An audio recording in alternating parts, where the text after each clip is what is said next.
Warren, the virtual floor is yours.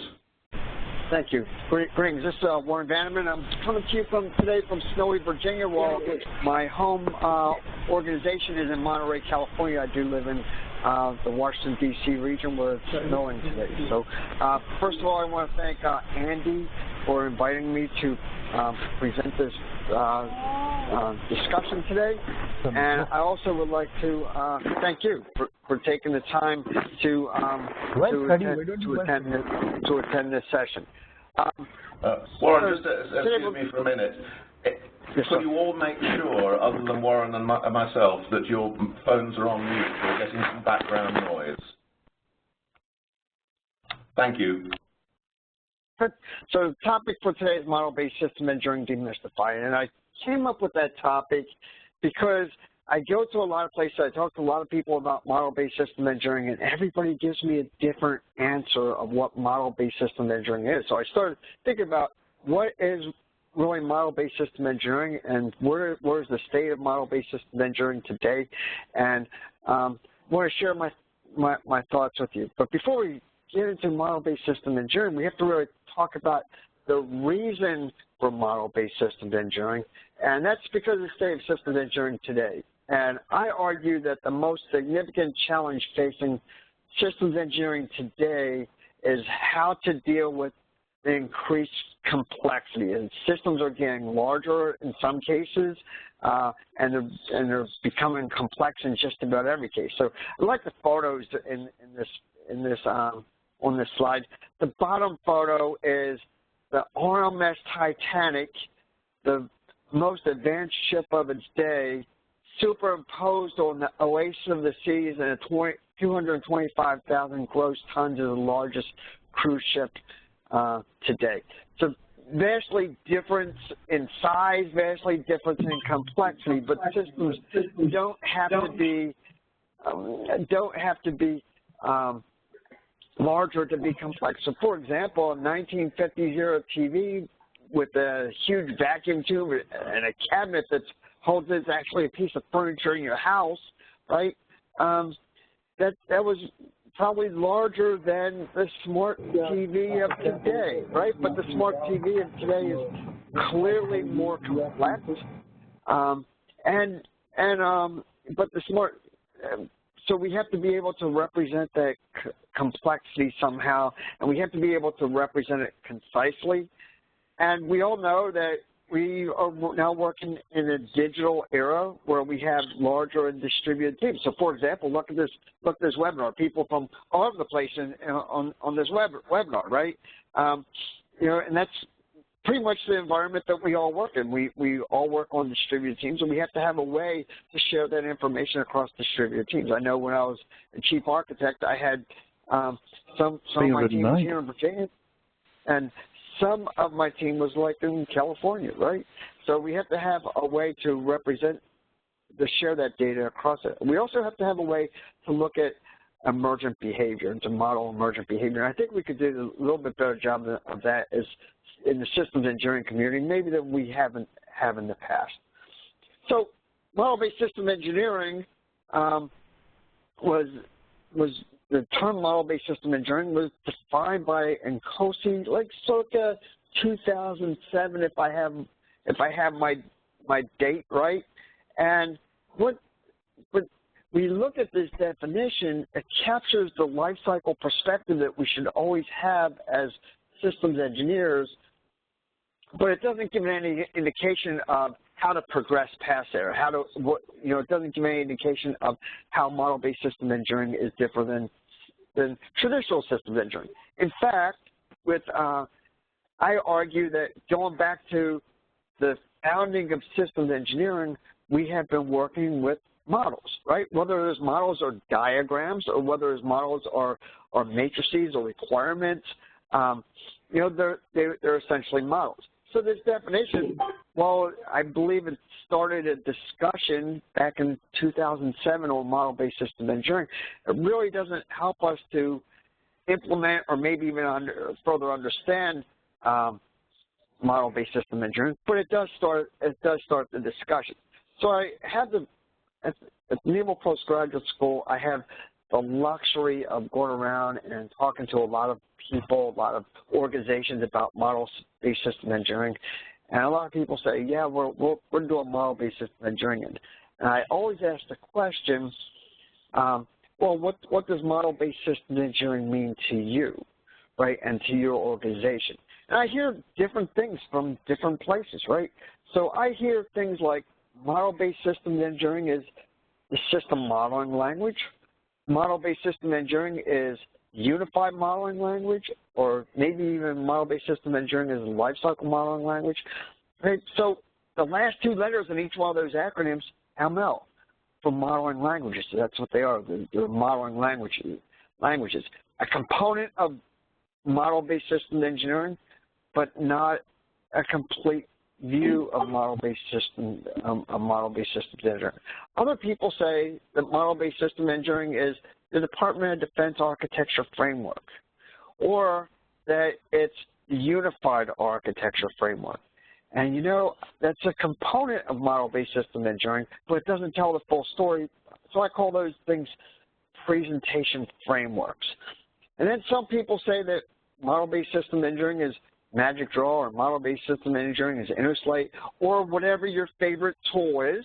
And if you're a tool vendor, I suppose that having the name of your product synonymous with model-based system engineering is a good thing. But holistically, what you're providing a product that is a modeling tool that is probably based on a language and was able to represent data in some sort of framework. So the purpose of this presentation is really to talk about and think about model-based systems engineering holistically and independent of languages, frameworks, and tools. I don't want to get into the languages, frameworks, and tools. Really, my thinking of model-based system engineering is that it was envisioned to transform this document-based world to a model-based world. In this document-based world, we have these diagrams and documents and matrices and spreadsheets. And what we did, these things all are out there, and they're all individual entities among themselves. And now what we have to do, we have to bring these things together somehow holistically and through our own mental models and say, hey, this thing in this diagram represents this requirement in this requirements document, right? Maybe it does, maybe it doesn't, right? So from a model-based perspective, I believe that the model-based system engineering was meant to transform systems engineering away from that document-based approach to a model-based approach where we're able to represent that system virtually within our model, right? We're able to represent the system that we're doing virtually within the model, and that's my perspective. Now, some of you may be saying that, hey, where am I in these photos? Even though some people think I'm in those photos, I swear I am not in any one of those photos. Maybe those guys are much too young for me. So when you think about systems engineering, so before we can think about model-based system engineering, we really have to think about, well, what's really the dimensions of a systems engineering project? So consider this cube here, this simple cube, as being a system, right? And so this cube has some characteristics and some attributes that apply directly to systems engineering and should give us pause when we start thinking about model-based system engineering. For example, a cube has some sort of width, right? And the width provides insight across the life cycle of the system. That should be important to us because systems engineering is a life cycle discipline, right? We care about the system from cradle to grave, essentially, right? From concept to disposal. So it should be important that we're able to represent the entire life cycle within that system. Right. That system, the cube also has height, right? And that height provides a decomposition of our system from the highest level to the lowest level, from the system to the part. And decomposition is something that we do on the left-hand side of the systems engineering V, and this is something that, as systems engineers, we should be familiar with and comfortable with as we're working with our systems. So, again, this cube represents the system, but within that cube is the decomposition of that of the system all the way down to subsystems, to assemblies, subassemblies, components, and eventually to the parts. This cube also has some sort of depth, right? And when I say depth, it has complex relationships. It has relationships between systems and system elements and functions. It has relationships to requirements, has relationships to risk, has relationships to cost.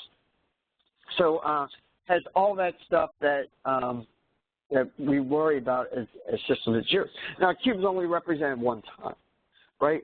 And virtually, it's only represented one time.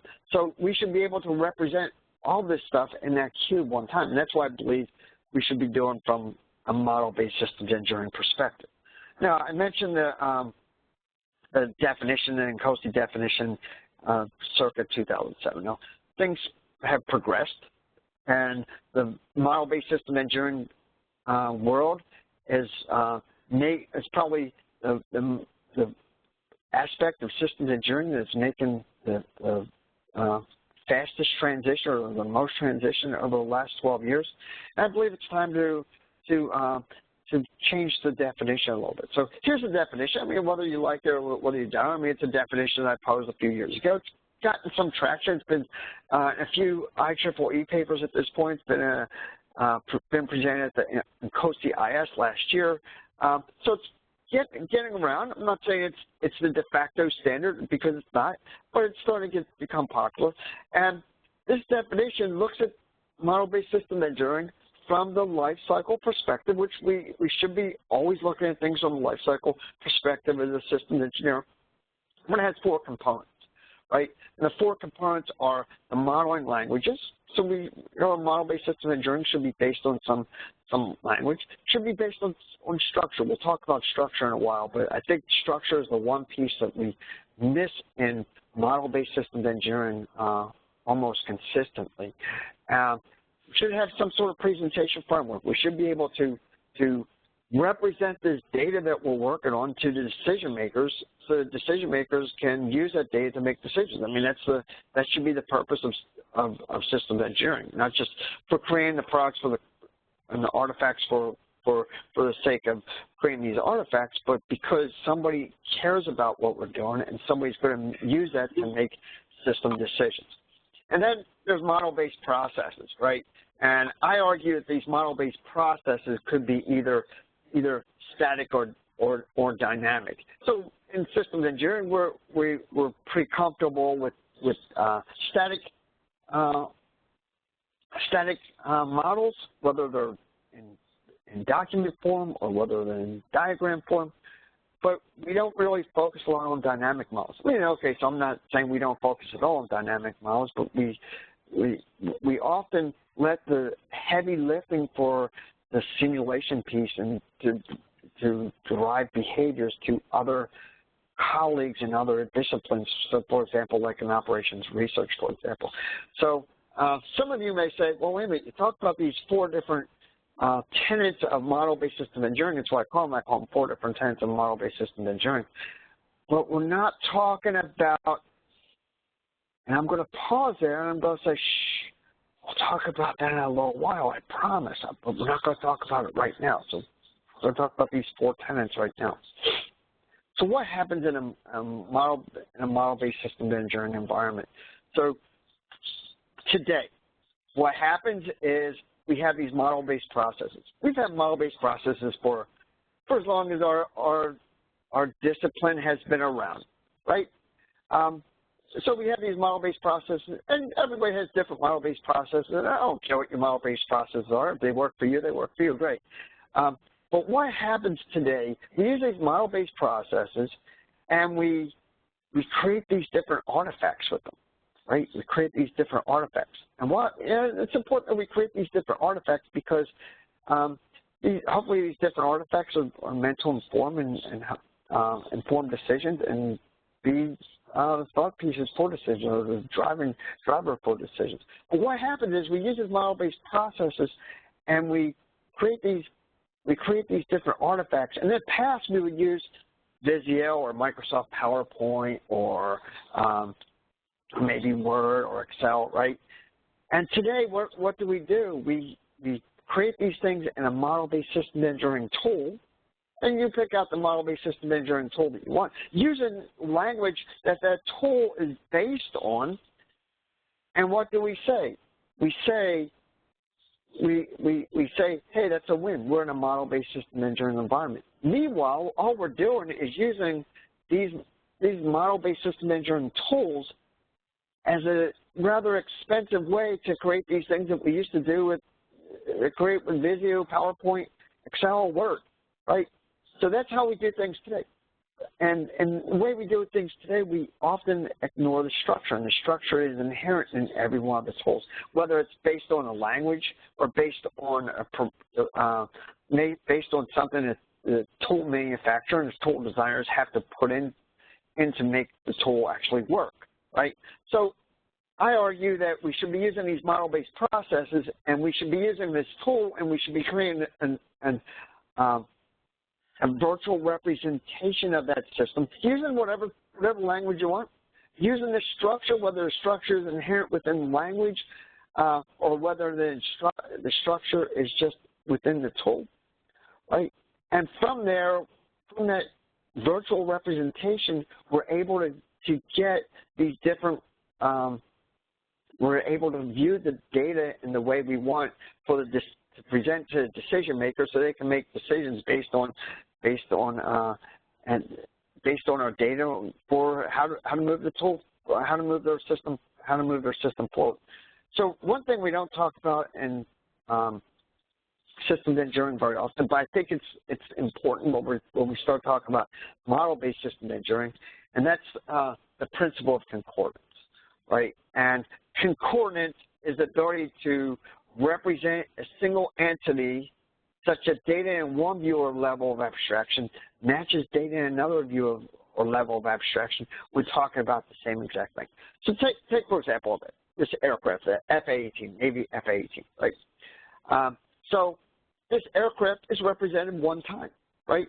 If I was to represent this virtually in a model, I'll represent this aircraft one time. Right, but I would look at it from all the different perspectives that I have to address, because the aircraft only exists once. So for me, as a surface warfare guy, I look at the aircraft, and this is what I see. I look at it from the operator's perspective, right? If I'm the designer of the aircraft, or if I'm the maintainer of the aircraft, I'm probably going to have a different view of that aircraft. I'm going to look at that aircraft from the systems perspective. If I'm the weapons person for this aircraft, I'm going to get a different perspective. I'm going to look at things a little bit differently. And if I'm the system analyst for this aircraft, I'm going to look at things a little bit differently still. If I'm the controller for this aircraft, I'm going to say this aircraft is dollar signs. And if I'm the member of Congress, I'm probably going to look at this aircraft from the perspective of how many jobs in my district or how many jobs in my state came from this aircraft. The aircraft's only represented one time, but we're able to capture these different attributes and characteristics of the aircraft, and we're able to do that just in a model environment without having to go to several different diagrams and documents and spreadsheets and then cobble it all together in our minds with our mental model. And I'm not trying to diminish any work that anybody does, but we bring things together and we make conclusions based on that. So I believe that concordance is one area that model-based system engineering, we have to start talking about concordance in model-based system engineering and engineering as a whole. So we're going to talk about the 4 tenets. I mentioned the 4 tenets earlier. briefly. I'm going to talk about them a little bit more in detail. So first one's modeling languages. So the modeling languages serve as a basis for tool development. The modeling languages, they come in a couple different flavors. They could be a visual representation, they could have an ontology, or they could have both a visual representation and an ontology. So when I say ontology, some people say ontology, some people don't like the term ontology, some people want to say meta model. I don't care what you call it, right? I call it an ontology, but in my vernacular, the term ontology and the term meta model are synonymous. And what that ontology is, it's a collection of standardized defined terms or concepts and relationships among the terms or concepts. And the relationships among the terms or concepts, and to be able to define that is something that we're going to need in the future discussion when we, future of this discussion when we talk about structure. So when we talk about an ontology, typically popular modeling languages address only one aspect of the information needs. What's really needed, and I think this is an important discussion as we move into defining SysML 2.0, right? That desires to have that long-sought ontology. I think the ontology is something that we need to work not only in SysML 2.0, but as a whole within in the systems engineering community. What are the terms, and what do those terms mean, and how do we represent those terms in systems engineering? What are those fundamental things that we have to worry about in system engineering? And it should all be in our vocabulary as we go forward as system engineers. The ontology, I believe, should be simple, right? And we should be able to reduce everything back to its atomic level of elements. So what I mean by that is if I use the analogy of the English language has somewhere between 500 and 600,000 words. Okay, so now as a person who speaks English, right, I probably use a very, very small subset of those words for my vocabulary, right? And the rest of the words that I don't use, they might as well be non-existent to me because I just don't use them, right? So if you think of an ontology, and if you have a large ontology, think of the DODEF Meta Model 2.0 has almost 600 different terms for that ontology. Okay, so now if I have a large ontology like that, now when I'm the engineer, what am I going to do? I'm probably going to go back to my analogy of using the English language, and I'm probably going to select the 20 or 30 terms that work best for me. Now, if you're using a different 20 or 30 terms that work best for you, we're going to have a problem when we start trying to bring our systems together, because those systems are probably going to have some, you're using different words than I'm using, right? You're using different terms, you're applying different terms to a modeling perspective than I am. And that's probably going to lead to problems. So I argue that we should have that simple ontology. That ontology, each entity within an ontology should have, in my mind, a corresponding visual representation. Some languages out there already do. They have their entity name and they have a related visual representation. I think with SysML 2.0, I think we'll have an entity and I think we'll have a visual representation. We already have the visual representation within SysML 2.0. I think we'll be able to tie those two together. We also should be able to define the structure, right? We also should be able to define the structure of the relationships. The relationships help us to define the structure. So when I talk about structure, I'm going to move on to structure. Structure defines the relationships between the system entities. it allows us to establish concordance within the model, and it allows us to see how the emergent behavior materializes so we can look at system performance, right? So if I think of structure in a real-world system, the structure is not only the building blocks, but the structure is also the relationships that form that complete and functional entity. That should be the same when we're talking about a model. If we're going to have a virtual representation of our system, then we should be able to have those building blocks, and we already have those building blocks. We already talked about those, the diagrams, the documents, and the spreadsheets. But we should have those relationships between them. So, so if we have this, then we understand how each of the elements are connected with each other. And you say, well, wait a minute, Warren, you just said these entities within your ontology are going to be rather simple, right? So how do I represent complexity with only just a few entities, right? Well, the structure is really where the complexity comes in, because it talks about how different entities are related to different other entities. So, for example, down the lower right-hand corner, the larger matrix is a 12 by 12 matrix, right? And there's 12 entities there, and the 12 entities basically are related to almost everything else. So there's not quite 144 different entities there, relationships there, but it's close to it. This helps us to understand. This helps us to establish the concordance. This helps us to understand behavior. Helps us to understand traceability within the system. So, if, for example, if we have a requirement, we're able to see where that requirement is related to in the system without having to look for that requirement and compare that to this diagram or look at requirements at the various levels of the requirements hierarchy. If you have a requirements hierarchy that you work with, which we typically do. So you're able to look at that requirement just one time, and you're able to see everything that is involved.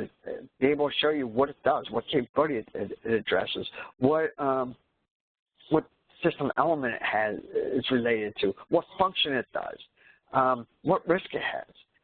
So we're able to make those relationships. And I believe that going forward from a system engineering discipline, I believe that understanding the system structure is going to be one of the fundamental core competencies of the future system engineer. Not only understanding system structure, but how to represent that structure in the system. I think if we're really going to move forward with model-based system engineering, I think that's an essential element moving forward. Next one's modeling processes, right? So, modeling processes provides the analytical framework to conduct the analysis of the system virtually defined in the model. These processes could be the traditional process that we have, right? The traditional system engineering process, such as like architecting and requirements management and risk management, but it could also include other areas. And I'm a big fan of being able to say, okay, well, we have this model-based structure at this point. How do we bring other disciplines into it? So, for example, in systems engineering, we're good at creating these architecting and the requirements and the risk, but I think we do like a rudimentary job when it comes to modeling and simulation, right? So, but who does that? Who does that really well? Our operations research colleagues do it really well. And what I find is talking to both systems engineers and to operations research people, they are trying to address similar, if not the same, problems. And the operations research people are working with one data set, and the systems engineering people are working with another data set. Maybe those two data sets are similar, but they're not exact, right? And I think by opening ourselves up to building bridges with other communities, then I think it would be advantageous. So, for example, look at analysis of alternatives.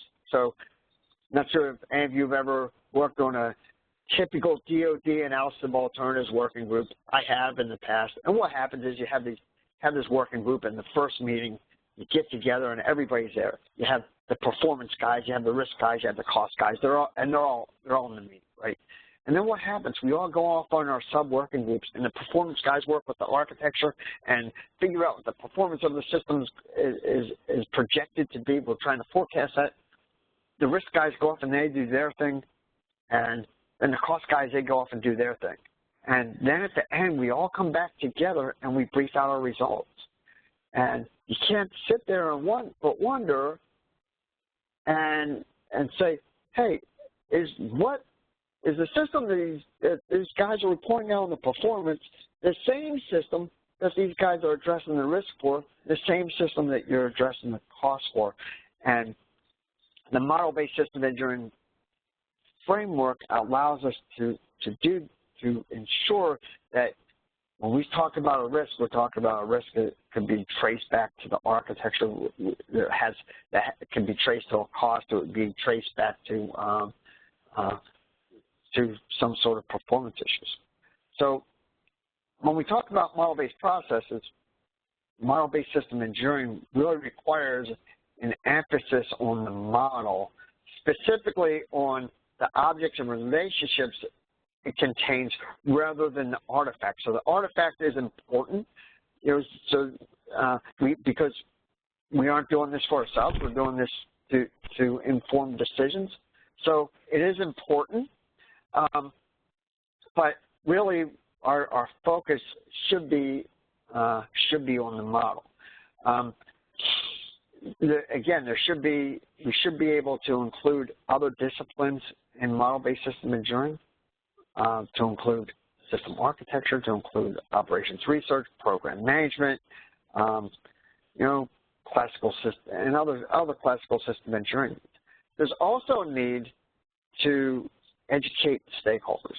So educate stakeholders on the value of model-based system engineering. And when I say stakeholders, I mean primarily non-system engineer stakeholders, because what model-based system engineering is going to do, it's going to provide different insights to them that they may not have today. So there's a few of us from Naval Postgraduate School, and this year we're looking at how to conduct a model, how to conduct a major milestone review on a model-based system engineering community. I know there's some online today that have probably done that, and what we're looking at. So what we're looking at the Naval Postgraduate School, we're looking at the different entrance criteria for different reviews. And we're saying, how do I represent this in a model-based system engineering environment? And oh, by the way, if I have things in a virtual representation, what kind of other information can I glean from that I would not be able to glean by having a stack of documents that are reviewed or viewing a PowerPoint presentation? So I think that is an area, I think when we start talking about model-based system engineering, having stakeholders understand what we're doing, having the system engineers work in a model environment, and having the stakeholders think in that model environment or think from a system holistically, I think would be a huge step forward for us. But I do argue that model-based system engineering does require a mindset change, and so we're going to have to change our processes and change the expectations of the different information we're going to provide. Information is important, and presentation frameworks, I think the systems engineering community has done a tremendous job with when it comes to presentation frameworks going back to 1987, the Zachman framework, and evolving into DODAP and MODAP and the NATO architecture framework, and now the unified architecture framework. And what these frameworks allow us to do, they allow us to give us some sort of rules and some sort of banning, if you will, of different ways to look at the data, which I think is helpful. However, what I do find interesting is if you look at all these frameworks, they all seem to be geared towards system architecture, right? There's a lot of system architecture stuff in there. But what about these other areas, other disciplines that have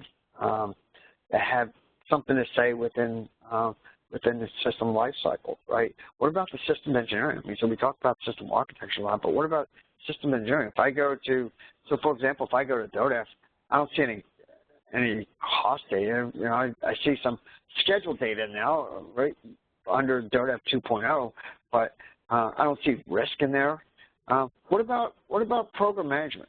So program management, you can't forget those guys. Those guys are a close cousin when it comes to developing a system. You know, what information do they need?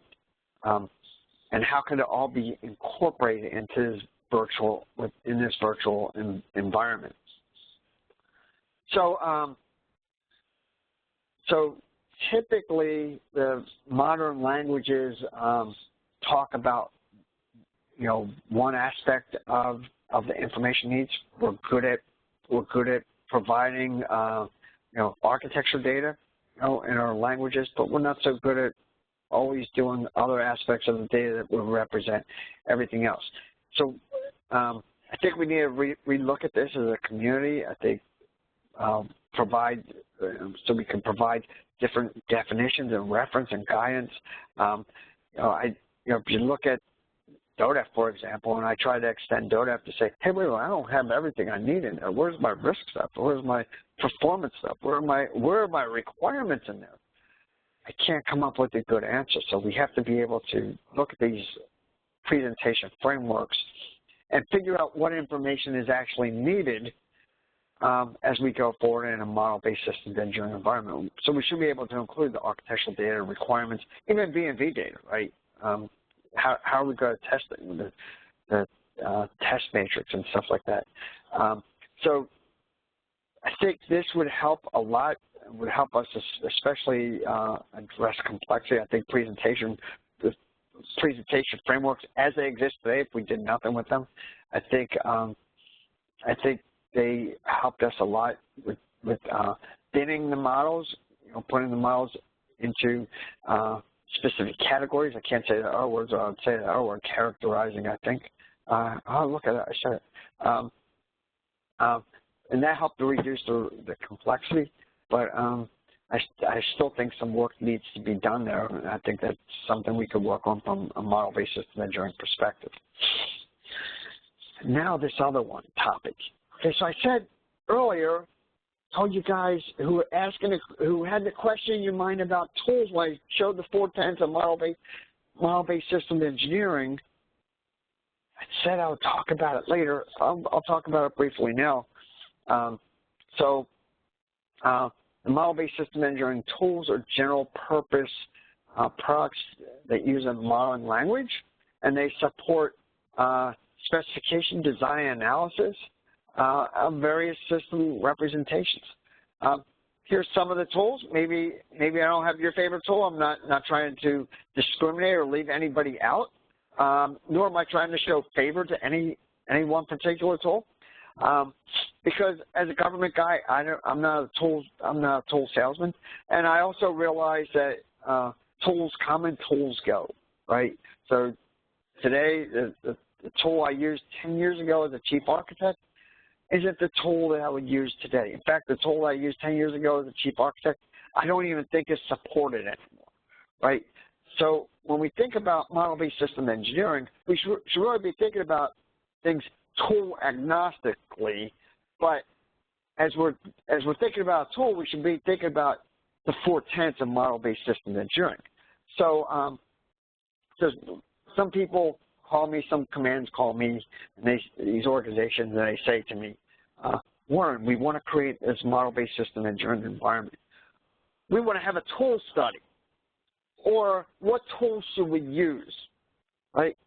Well, if you're going to go have a tool selection for a model-based system engineering environment, I think you should use some of the questions from the 4 tenets of model-based system engineering, because I could come out and I could say, go use tool XYZ, or they could select tool XYZ, but is that really the best tool for them? So we have a paper coming out during another forum in April, and we started looking at myself and a colleague. They started looking at, okay, what are the different criteria that we should worry about when we start looking at model-based system engineering. So one of them is what is the technical knowledge of the systems engineering systems engineering staff when it comes to modeling languages? What impact is that language, implementing that language, going to have on the productivity? And does the organization already have a preferred language? If we look at model-based processes, what are the engineering and analysis objectives for this model? Right? Are we modeling the full life cycle, or are you going to model something less than the full life cycle? And here's another thing we don't talk about as systems engineers and in model-based system engineering environment a lot. What processes are needed for the verification and validation of the model? And structure. How long is the organization willing to migrate to a true model-based system engineering environment where the system is represented virtually instead of via documents and diagrams and spreadsheets? Are we willing to move that? And does a metadata of the system already exist? And finally, from a presentation framework, what are the perspectives or viewpoints do the stakeholders represent? What additional viewpoints or perspectives are required to give the stakeholders everything that they want? And it's probably just beyond UAF or DODAF or the Zachman framework. Just model-based system engineering demystified. I think by representing the model virtually, I think that will put us on a footing to expand model-based system engineering in the future. I think model-based system engineering, it's an exciting time to be a system engineer working at model-based system engineering. And I think it's going to be that way for the foreseeable future. But we have to be able to migrate. We have to be able to say, okay, here's how our discipline's evolving, and migrate with it. So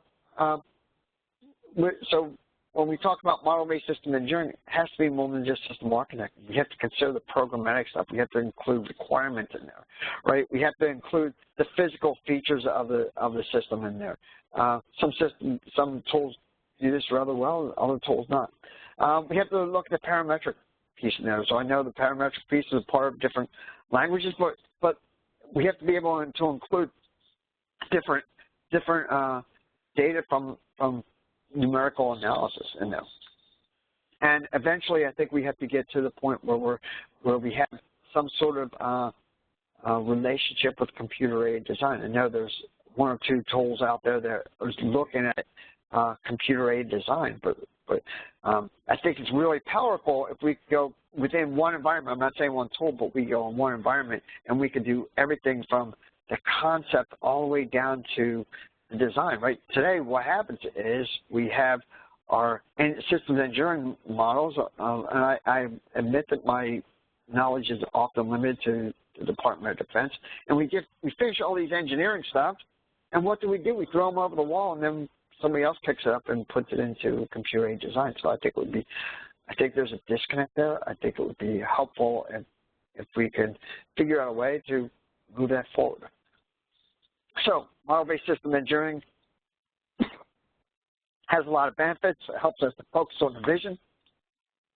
It helps us to make sure the stakeholder needs are clearly met. Helps us to manage complexity, which is huge. Helps us to manage change. Helps us to support decisions, and it helps us to identify these critical gaps or details that may be missing from just reviewing documents, having it from a document-based perspective. So I think implementing a true model-based system engineering environment requires a leap of faith because it deviates from the analog processes that we're used to today. So I think if we're going to be truly successful, we have to really have to replace the traditional systems engineering processes and models or artifacts with this virtual representation. This requires a culture change. Okay, it's not easy. It requires a culture change. I think we also have a lack of understanding about the definition of a true model-based engineering environment. I think the INCOSE definition could be updated. You know, like I said, it's a fast-moving discipline with regards to model-based system engineering. And I think since it's a fast-moving discipline, I think we have to be able to change with the times. I believe that a comprehensive ontology is needed to do all this and to have this virtual system representation. And we have to be able to have that ontology that defines the relationships and structure so we could have concordance. So that's model-based system engineering demystified. I appreciate everybody's attention today. I appreciate you attending. And I thank you very much. Warren, thank you for a great presentation on model-based systems engineering demystified. We have a number of questions that have come in, so I'll work through them now. The first one is actually a simple one from Jay Goldman. Will these slides be available for download after the event? So I can make them available to download. I mean, Andy, you could tell me. I can work with. I will work with you, Andy, and I will figure out a proper place to place these slides, and so everybody can place them with the webinar recording if you send me a PDF of the slides. That will work very well. Yes, that's a simple question, and it's a simple solution. Okay. Next question is from Chris Hoffman. Is not the structure a part of the modeling language rules in SysML, for example, or are you intending this structure to be a bit more specific, such as meta-models of systems, and he mentions the pattern-based model-based systems engineering working group? I would argue that the structure has to be more holistic. I acknowledge that SysML does have some structure to it, but I think it has to be more holistic than what SysML has today. I'm hoping SysML 2.0 is going to have a lot more structure. So we have to be able to represent, we have to be able to make those relationships between systems and functions, for example, within the model. And we should just be able to represent one time. So if I change it one place in the model, it's going to change. It's only going to change one time, but every place I need to represent it for my stakeholders in the form of some sort of view or artifact, that change would be made.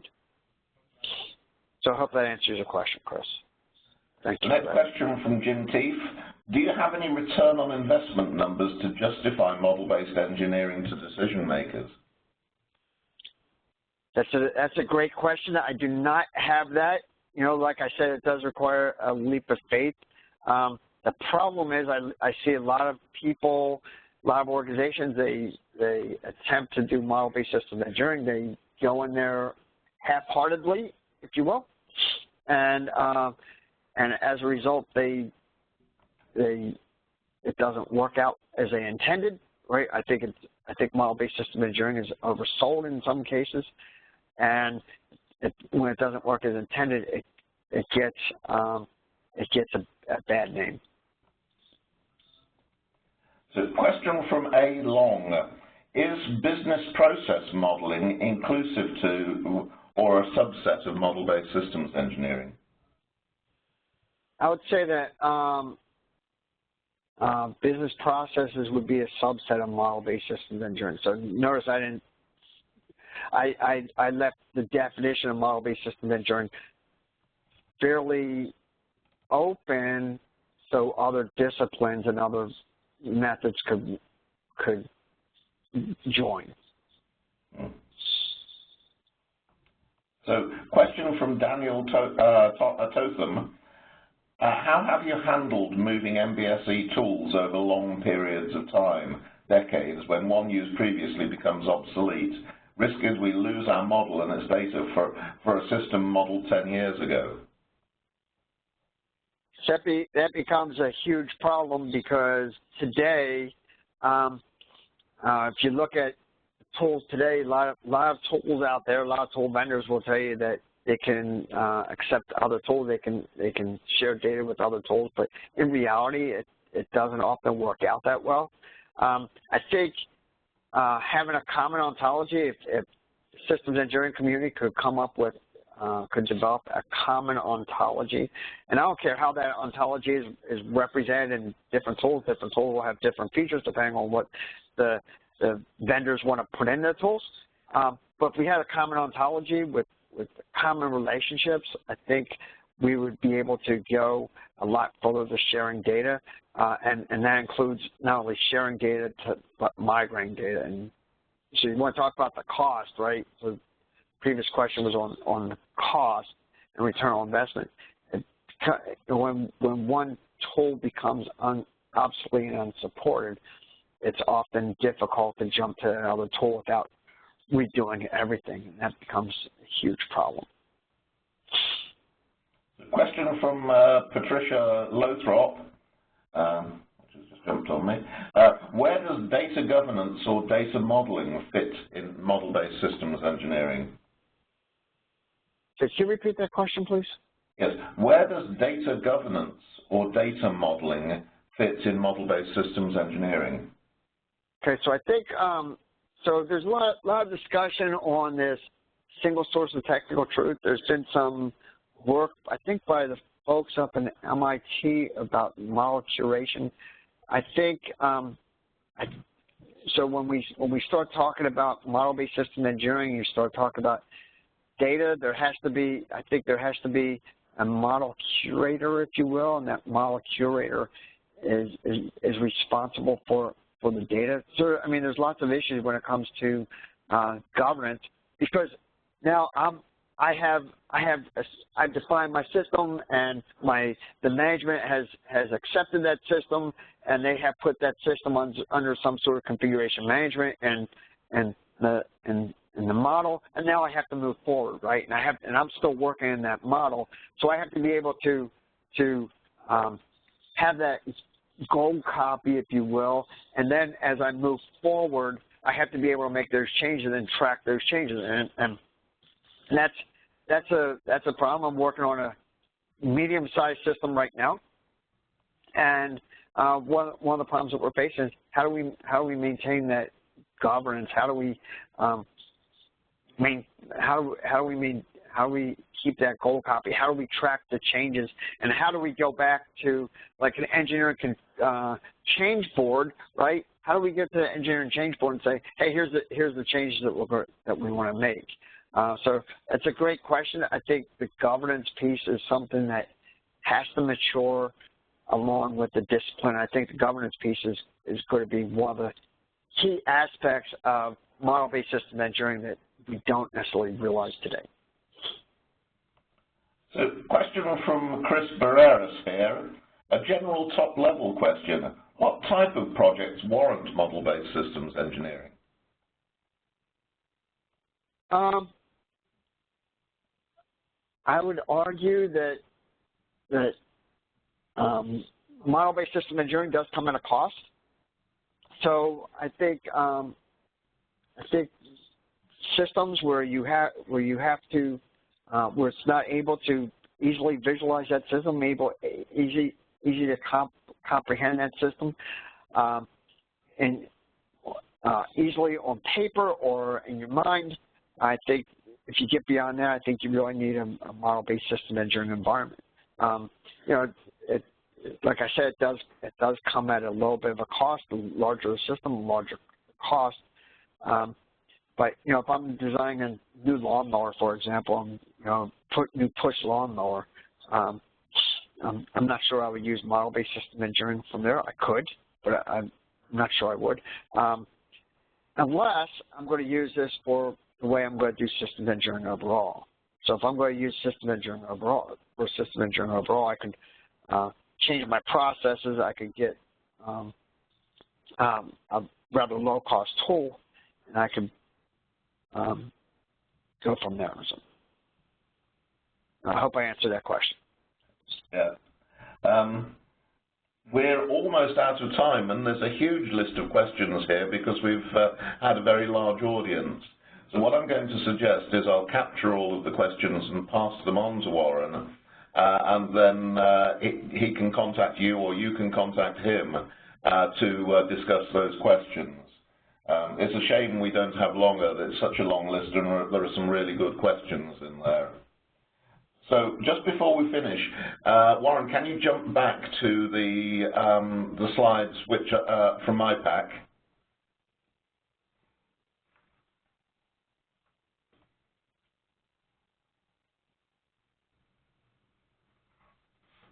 Where do we go? Yes, that one, that's fine. So thank you again for a great talk, and thank you to the audience for your questions and your time. The next slide shows our upcoming schedule. The next webinar will be held on Wednesday, 13th of March 2019, when Eric Brower and Paul Goossens will give a presentation on encouraging broader engagement and collaboration across the enterprise with model-based systems engineering tools. And then on Wednesday, the 27th of March 2019, Dick Fairley will give a presentation on what systems engineers should know about software, Part 2. Additional webinars will be offered on the third Wednesday of each month through 2019. I should also note that there'll be a presidential town hall webinar on Wednesday the 6th of March. So the webinars are coming thick and fast at the moment. And that, I think, is all, and I think we need to close now because we're just past the hour. So thank you again to everyone, and goodbye.